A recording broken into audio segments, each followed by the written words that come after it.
Hello, everybody. Welcome to Frank's Corner. How we doing today?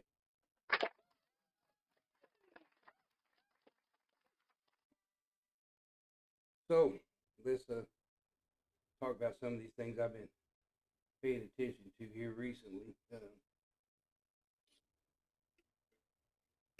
Some things that disturb me a little bit. We've got this exception here.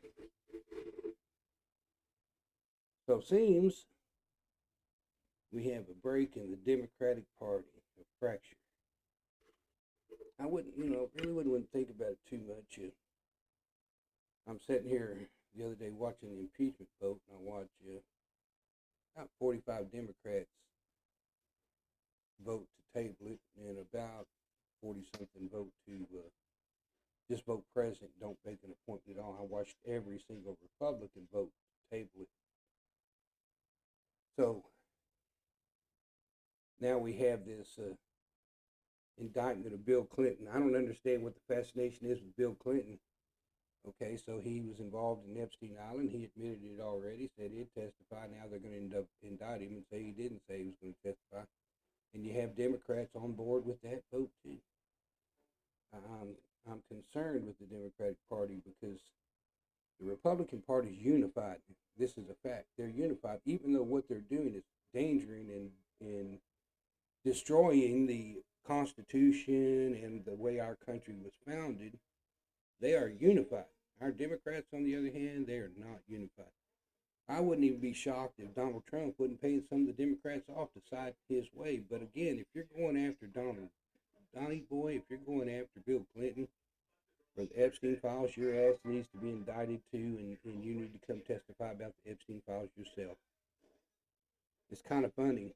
Again, I don't have a problem with Bill Clinton. As when he was a president, I don't have a problem. I didn't know anything about Epstein at the time. There's a lot of shit I didn't know. I only know that the man had it in a surplus, and he set up a surplus for to last 12 years after he got out of office, and some Republican came right along and destroyed the surplus in the first year.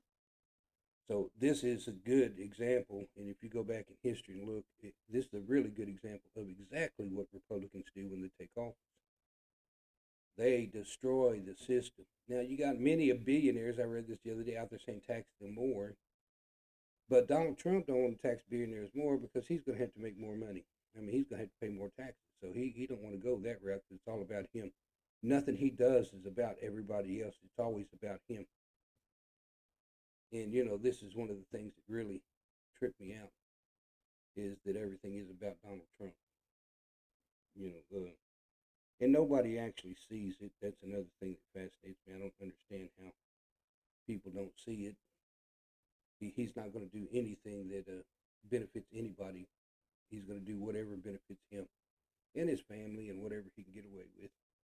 This includes giving those rich folk a tax break and doing this and doing that. So I'm just curious about what's going on here and why things are as crazy as they are.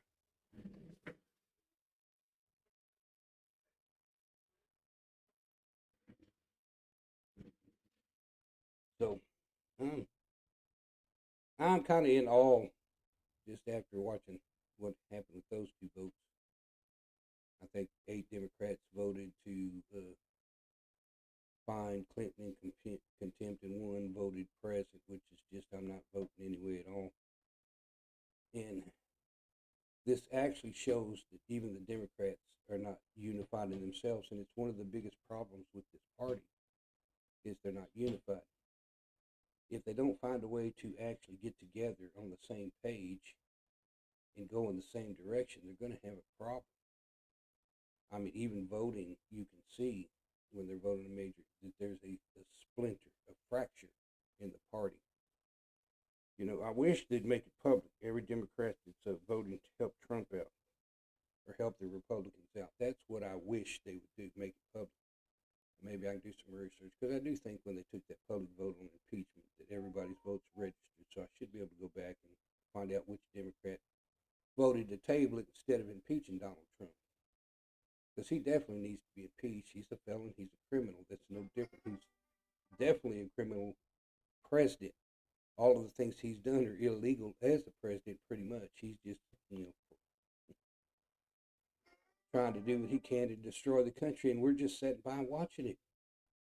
I mean, we are literally just sitting by watching. I don't get this. Why are we sitting by watching this man destroy our country? Now, let's go with ICE real quick. You know, again, I think everybody should be here legally. I really do. I don't have a problem with that thought. I do have a problem with the way ICE is handling stuff and their blatant disregard for law and the Constitution. There's where I've got a problem. So now I guess we need to start standing on our right to form a militia because, see, ICE is acting outside of the law, and they shouldn't be acting outside of the law.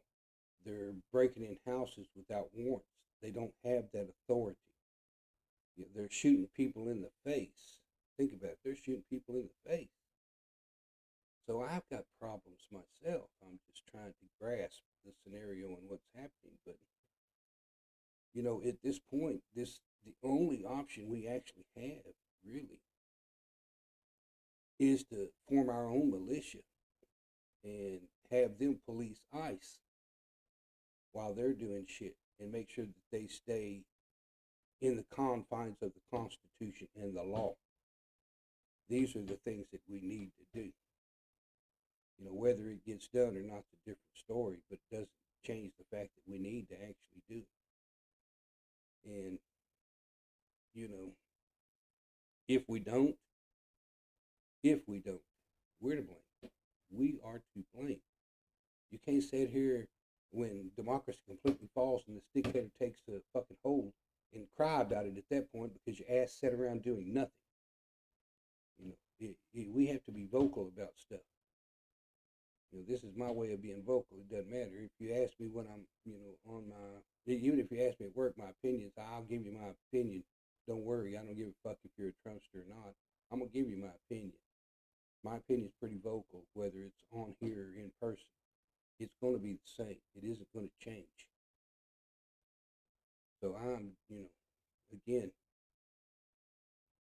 trying to figure out exactly what we're doing as a country, as individuals in our country. Why are we just sitting back?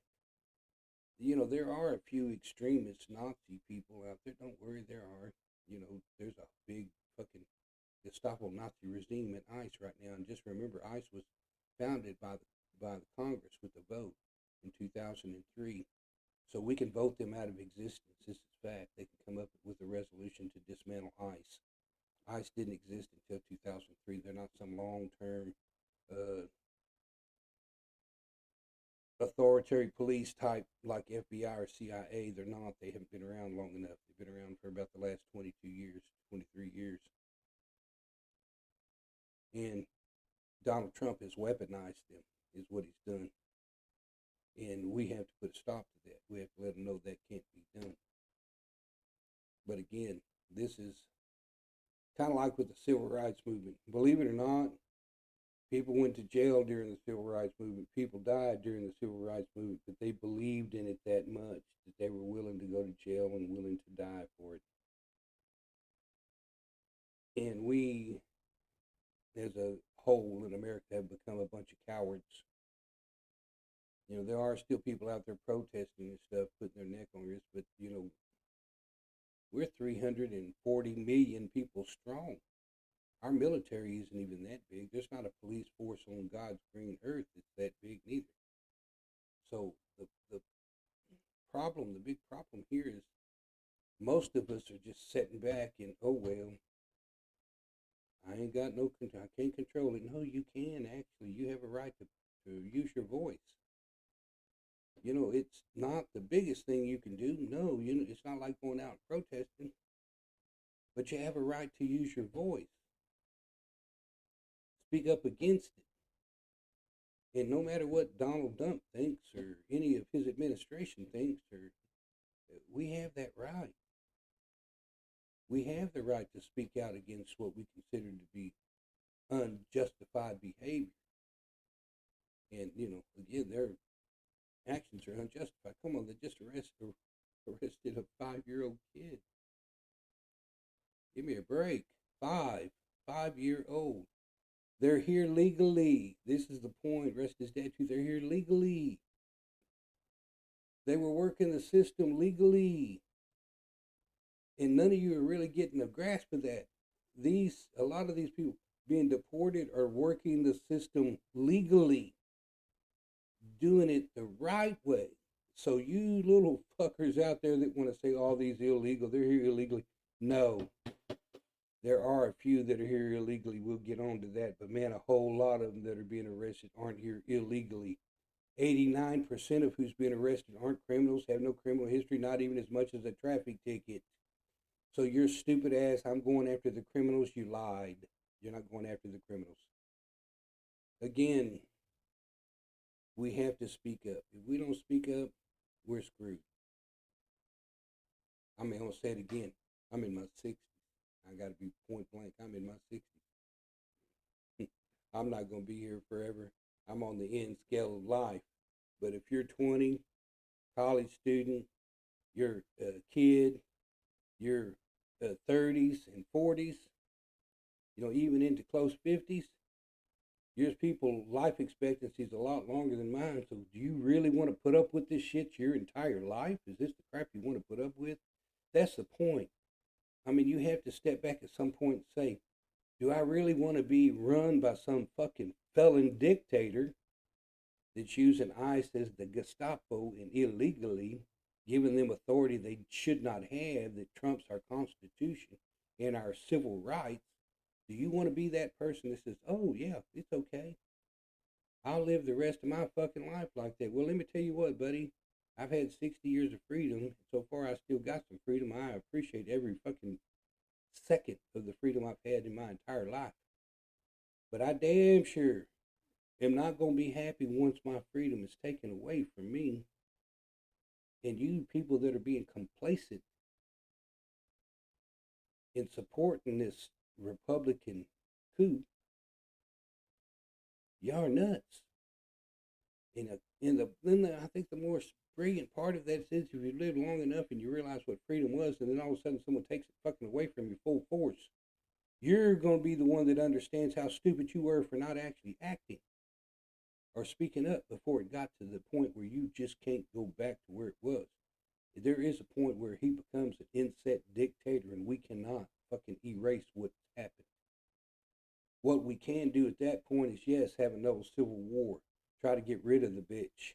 But let's see, the problem is the more he gains power, the longer he sits there to gain power, the harder that's going to be for us. I don't understand where it's okay for that fucking orange fucking pumpkin dump shit to sit here and lead people to the Capitol to try to overturn an election like he's fucking something. Somebody should have slit his fucking throat already, but apparently we're still stuck with it. But anyways, this is just the way it is. He led an insurrection, got away with it. This is his mentality. Oh, I got away with doing this already. Although I shouldn't be eligible to be president, somebody should have done something to stop me, and everybody just went to sleep at the wheel. Joe Biden, I'm going to put that on your ass and your administration. Y'all acted way too long. Jack Smith, I appreciate you, buddy. You have everything that, you had everything the way it needed to be. You could put that little bitch in prison for the rest of his life. Unfortunately, it was too little, too late. Everybody acted too late. Judges that were trying to help Trump, and some judge that said that Trump was protected by the presidentship, his immune from certain. No, that's not it. Trying to overthrow the government is not protected by jack shit, buddy. You're a fucking disgrace as a judge. Anyways, I see also the judge that's allowed racial profiling backed off his stance and changed it because again, he's a fucking piece of shit too. Nobody should be stopped by the color of their skin, especially like if you get Texas, California. Believe it or not, we were owned by fucking Mexico. There are families, Mexican families here that were here for generations. And I mean just generations, and they were here when it was Mexico. So racial profiling is a bitch. I don't care. And you stupid white folks out there that think, hey, it ain't gonna happen to me. Shit, that white woman got shot in the face 3 fucking times. Better wake up. And she wasn't breaking no laws. No, don't. I've seen every fucking video, so is everybody else. She wasn't breaking no laws. She wasn't impeding traffic. People could pass from the front and the rear. She waved ICE to go on past her, but they didn't. They decided to get out, confront her, and then the dude decided to shoot her in the fucking face. It's outright murder, buddy. Yet nobody's doing anything about it. And the DOJ, no bullshit. Trump and them came right out to protect him and lied about protecting him and lied. You understand? That is a fucking heinous lie they told when there's enough video that shows different. They flat out lied. President of the United States flat out fucking lied. Not that we don't understand that the motherfucker's a liar anyway. He's been a liar his entire fucking life. Nothing's changed there. You know, Homeland Security lied. DOJ lied. J.D. Vance got out there and lied too. So this administration is an administration of lies. If we don't start putting them in check and calling them out for their lies, we're going to have some problems. We need to do this as a damn whole. The whole country, all of us, one by one, every single 340 million of us, need to speak up at one time and say, hey, this is a problem. We can't sit back and just accept what's going on. It's just a shame. We have to speak, protest. That doesn't matter. We have a right to protest. I didn't say violent protest. We have a right to peacefully protest. We have guidelines for peaceful protest. We need to follow it. Everybody needs to protest. We need the whole damn country out protest. Because at this point, Donald Trump will realize he's fucked himself. He's gone too fucking far. And we can stop him. And that's the whole point. Everybody thinks we can't, but we actually can. As a whole, we can stop what's going on here. We can put the Republicans in check too, every one of them that's in office. Because remember, they're voted in office, so we need to vote them the fuck out too. We have the power to do this. We need to do this. Otherwise, the great country I grew up in is going to be a shithole dump for the rest of you people later. This is what's going to happen. So anyways, I appreciate everybody coming out. I've had one of them days, but I'm just frustrated. I'm frustrated. And then again, I don't know what's wrong with the Democratic Party. They're fucking fractured. They're broke. They can't even unify themselves, and that's the problem. In every Democrat that can't get out there and unify with the rest of his party, we need to point them out. Because there's people out there trying to protect Trump too. In the Democratic Party, they're trying to protect Trump. I watched that on the impeachment hearing. That's the problem. We have Democrats trying to protect the president. The president's a fucking con man, a fucking felon, a rapist, a pedophile. This is what he is. It's not going to change. You think you're going to change his fucking character? You're not going to change his character by giving him the title of president. That's not changing his fucking character. Motherfucker cried so much about not getting the Nobel Peace Prize that the woman that actually won it in Venezuela gave it to him. But giving it to him don't mean it's his. He didn't earn it. That's the whole point. He didn't earn it. And even the committee had some problems about that. He did not earn it. He's not a peaceful person. We've had 8 different wars so far since he took office. Think about that. 8 wars in a year. That's more wars than any other president. For some president that came in and sat there and said, I want to get us out of wars. But he's actually creating wars to put us in. He's using our military. He's using tariffs as a pawn. He's using our military to force his way to get stuff that he wants. He's attacking Venezuela. I don't care if the president was a bad person. I understand he was a bad person. That's their country, not our country. Let them figure it out. He was a bad person. But you didn't take that regime out of power neither. You just took the head man and left the man right behind his second in command. So you didn't change anything there. Outside the fact that the second in command is going to bend over a little bit because he realized you fucking invaded their country and took the president. So now he's going to have to bend over and let you have the oil. This was about fucking oil. Donald Trump is a fucking crook. That ain't going to change neither. Our country's become a fucking crook too. We are, as a whole now, the United States, a fucking crook. We are war criminals as the United States is. We're war criminals. We're killing people in other people's waters. We're invading countries and taking the presidents hostage. Without due process, without congressional approval, without any oversight. So you think about all this and all the things that are happening to this country. We have to, we fucking have to stand up and do something at some point. you know, everybody's got their part to play. I hope everybody plays their part. It's just the way it is. Anyways, I'm going to get on about my business and try to get my exercise done and get ready for work. I appreciate anybody that comes out, you know, share my videos, share my channel. I appreciate that. Thanks for coming to Frank's Corner, and y'all have yourselves a nice day.